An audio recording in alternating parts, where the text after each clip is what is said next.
What's up YouTube? Trey here from Topic Tech. We're going to be doing a quick unboxing and overview of the Sony PS4. As Sony stated, 1 million people got the PS4 within the first 24 hours. That's pretty impressive. Only thing I'm disappointed in, a lot of the big titles that I'm really wanting to play hasn't come out yet. But as Sony lives up to it, if you build it, they will come.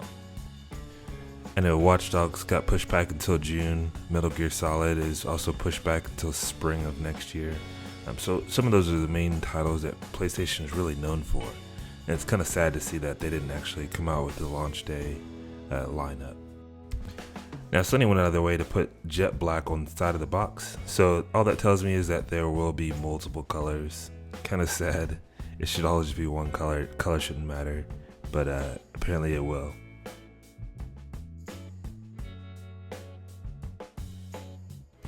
Very slim box as well too. This is it's been a while since I bought a console, a decade now.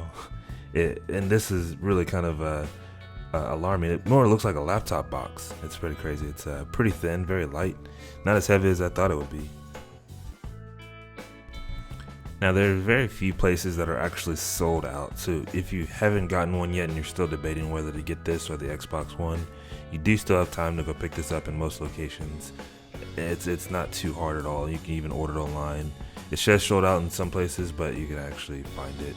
I know I found it on Best Buy's website. You can also probably find it on a lot of other websites as well too.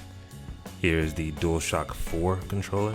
Very different, very innovative, very completely redesigned controller. I would say completely redesigned.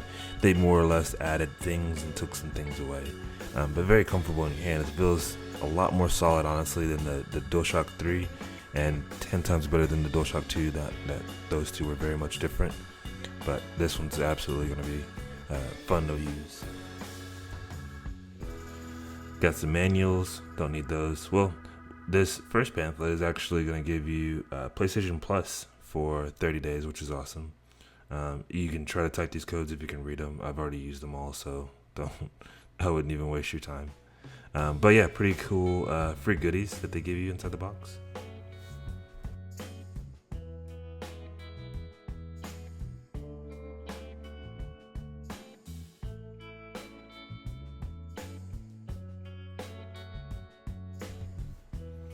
And one really cool thing is they actually give you an HDMI cable. HDMI cables aren't too expensive nowadays if you don't get like a name brand, but it's nice that they added that into the box.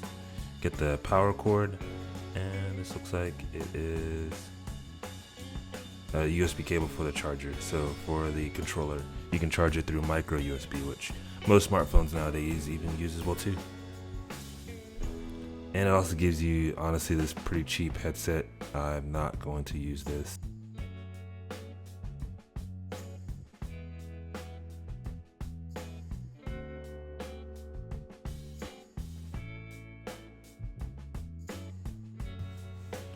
Now for the main event. This is, like I said, it's very light, it's very thin, a lot lighter and thinner than I thought it would be. It's definitely a lot lighter than my generation of the PS3, that they can easily pack in that much more power into a smaller box.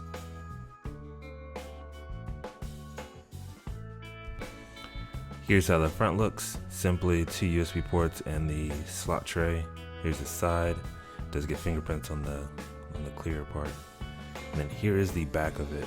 HDMI port, you have a digital optical port, Ethernet port, and it looks like also a USB port.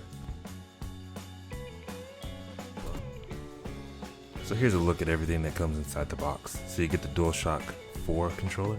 You also get a power cord, of course, the HDMI cable, which is nice, and then a charger for the DualShock 4 controller.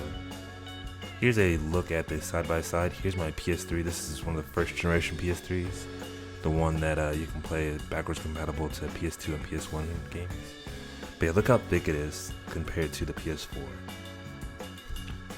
This can easily fit into anyone's entertainment center, being almost as thin, if not thinner, than most DVD players, and not very thick or wide as well too. So it's absolutely something that Sony took some time in thinking of how to slim it down, and they definitely did a really good job at it.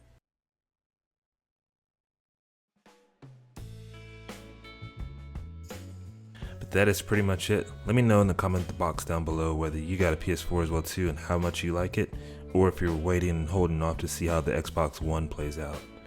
But again, as always, thank you for watching. Please do subscribe, and I will see you next time.